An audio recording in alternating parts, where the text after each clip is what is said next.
Assalomu alaykum guruhimiz a'zolari. Guruhimizda olmani ham yilda kesish kerakmi, abresiya qilish kerakmi degan savollar bo'lyapti. Bu olmani ham yilda mana shu holatda abresiya qilib, mana Xudo xolasa mevaga ponni yilda kesilgan sababli mevalarga mana o'tiryapti tanalarda.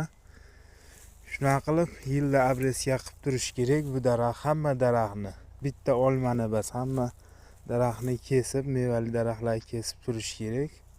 Mana holatlarini shu holatda qilib yilda buni kesmasangiz daraxt yildan yilga qariydi. Mevasi tevaga uchiga chiqib ketadi. Shu sababdan yilda kessangiz meva tanada qiladi. Mana shoxchalarini ko'ryapsizlar, mana shu naychalar bunni meva shoxlar bo'ladi mana. Shu holatda yilda kesish kerak. Kimga shunaqa xizmatlar kerak bo'lsa,